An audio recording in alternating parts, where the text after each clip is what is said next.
The concrete walls of the London bunker held the cold of November through every crack.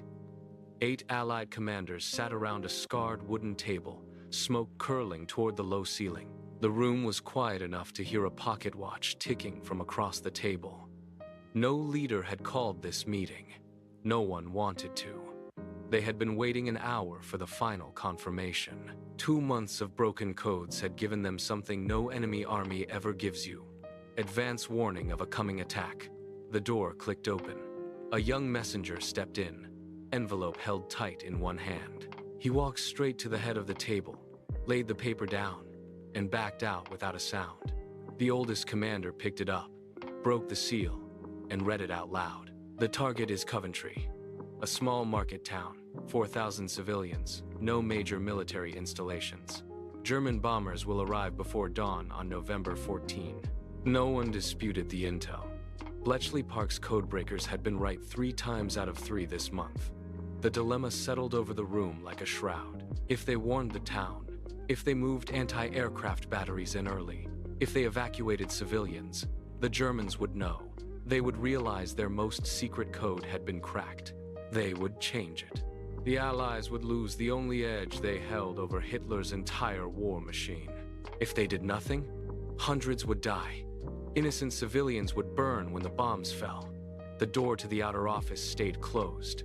The commanders waited. They knew their leader would arrive soon.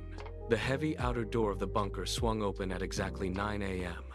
Churchill stepped across the threshold, boots clicking against the concrete floor. He did not stop to shake hands. He did not ask for a summary.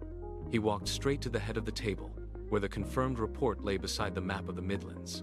He leaned forward, one hand resting on the table's edge, and traced the red pencil line of the German flight path with a blunt finger. The line curved north from occupied France, cut across the North Sea, and ended in a thick red circle stamped directly over Coventry's name. He already knew the details. Bletchley Park had sent him a preliminary alert 12 hours earlier.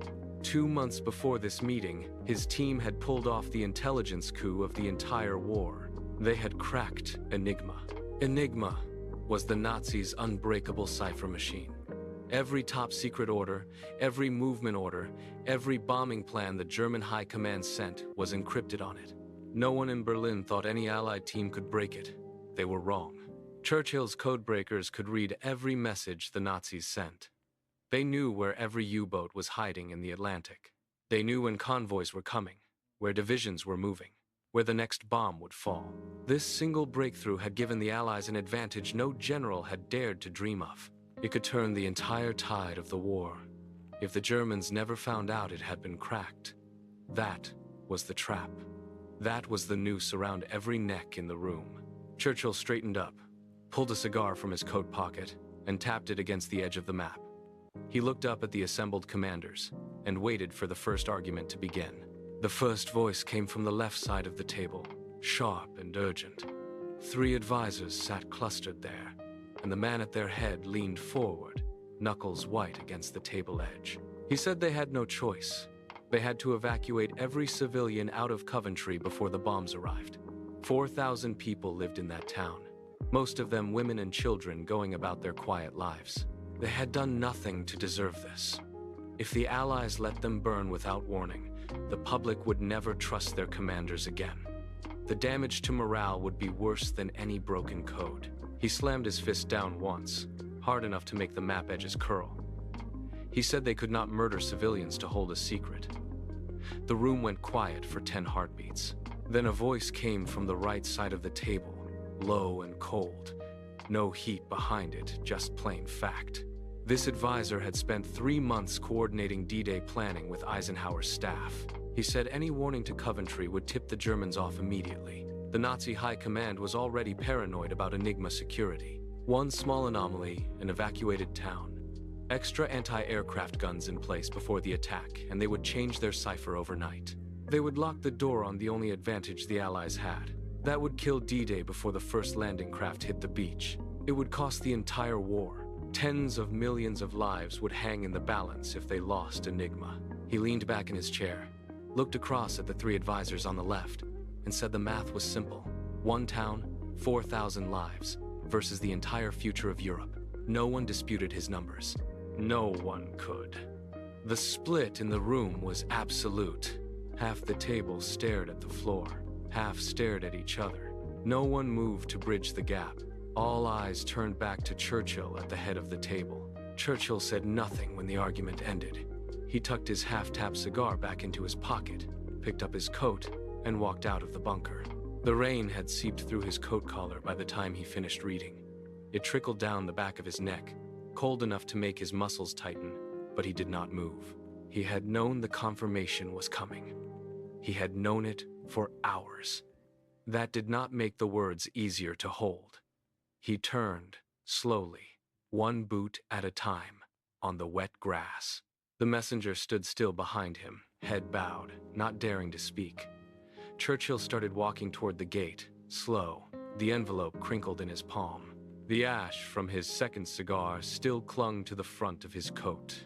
He brushed it off with one hand when he reached the gate, an automatic movement he did not notice. He stopped there, for 30 long seconds. He lifted his face to the rain. He let the cold drops hit his cheeks, let the distant hum of London's night traffic wash over him. Somewhere a few miles away, civilians in Coventry were asleep in their beds. Some were sitting by their fires, reading, talking, mending clothes. They had no idea what was coming for them. Churchill breathed in once, deep, the damp air filling his lungs, and pushed open the gate. He walked down the gravel path to the main house. His personal aide was waiting in the entrance hall, standing straight by the door, hands folded in front of him. He did not ask what decision had been made. Churchill pulled a blank envelope from the drawer of the entrance hall table.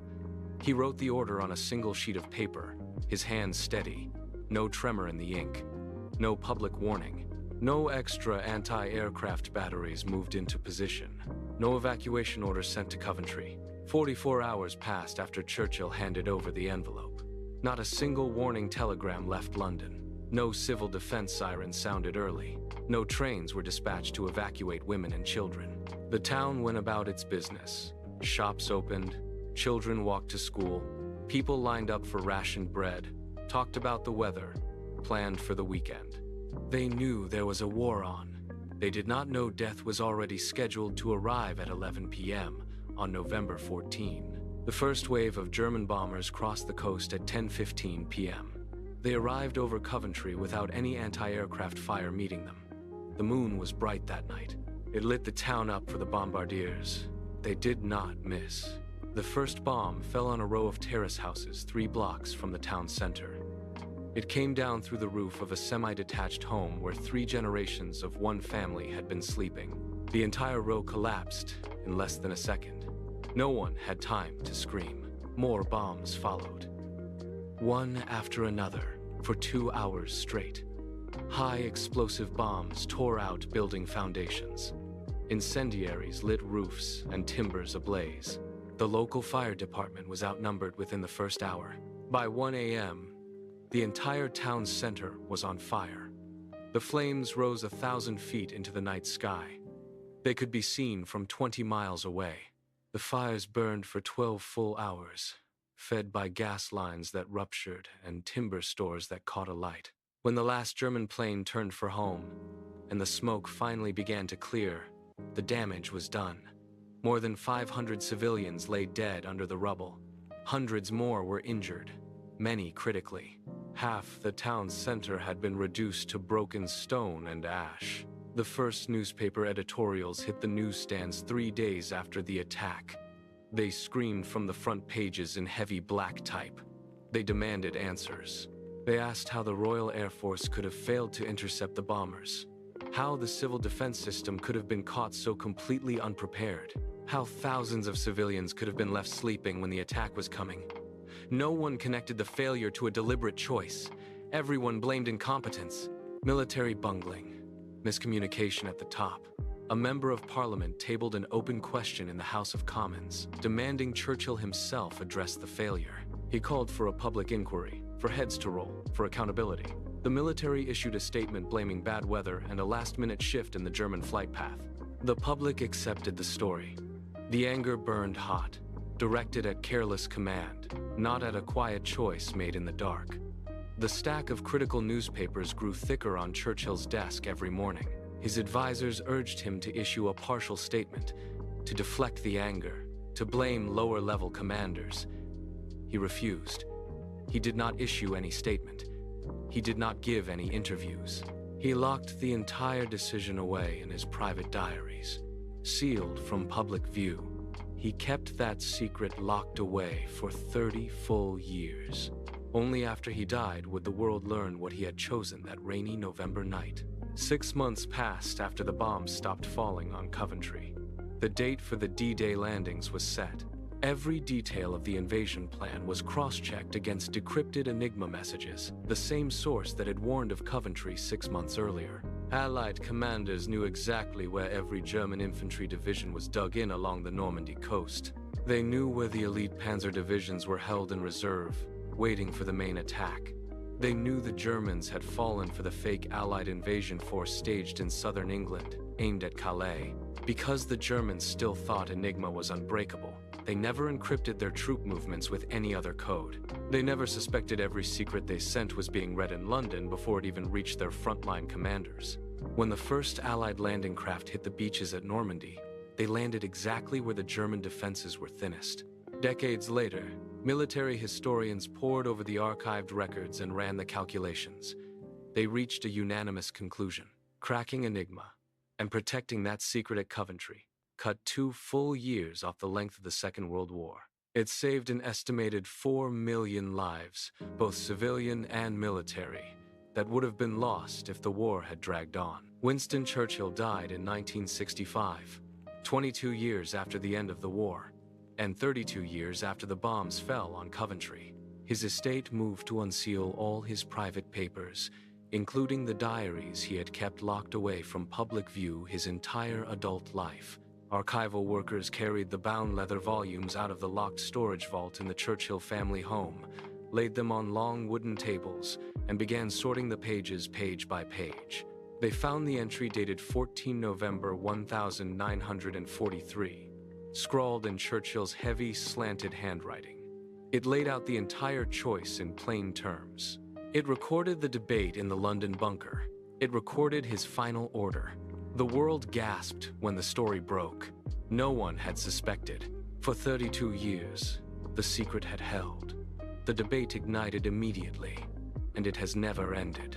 Half of all historians and commentators call the choice necessary, an unavoidable sacrifice that saved millions. The other half call it unforgivable, a betrayal of the civilians who trusted their government to protect them. Families of the Coventry dead spoke out, some demanding a public apology, others saying they had always known there was more to the story than military incompetence.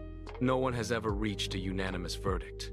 No one can say with certainty that any other leader would have made the same choice.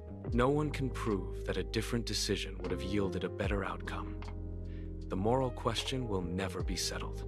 But one fact remains unchallenged by every side. That one choice, made in the dark of a rainy November night in 1943, protected the secret of Enigma.